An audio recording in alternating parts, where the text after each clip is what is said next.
we need to ask ourselves what necessitated the sacking of the cabinet, if I would put it like that.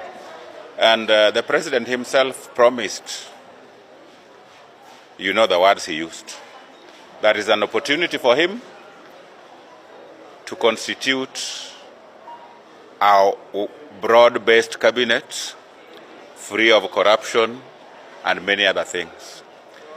I am disappointed as a person because the cabinet that he fired, he has rehired half of it. And the people he has brought back are the same people whom people have been crying about. The journalists have been clobbered. Children have been massacred because of police brutality. The police were being presided over by one Kithure Kindiki.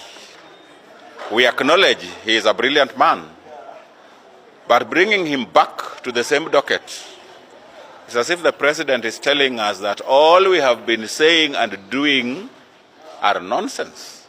And therefore, he is appreciating that Kithure Kindiki did a good job by presiding over the massacre of the children of Kenyans. My first disappointment is that. The second disappointment is on recycling Aden Bare Duale back to defense. I don't think he has performed very well.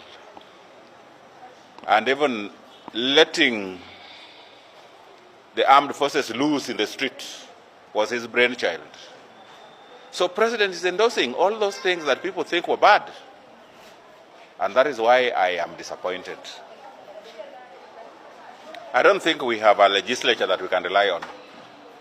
History has put it that Parliament, as it is today, especially the National Assembly, is in the pockets of the President. And therefore, I'm not expecting anything from them. There is going to be no change because Ruto does not believe in change. We are going to see the status quo, and that is what he advocates for. So the firing of the cabinet was hoodwinking people. And I think what the president has done, he has made people to be more angry, and probably he doesn't want people to leave the protests. He is refueling the protests. And even when he is asking who is really funding the Gen Z protest, I think he is the greatest funder by the kind of actions he's taking. I'm not expecting anything good for this country to come out of what the president is about to do now, because he has shown us that he's not interested in change.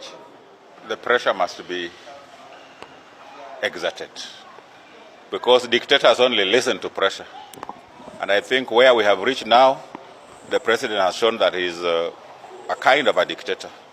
And therefore, as I said earlier, that we are not expecting much, the pressure has to be exerted.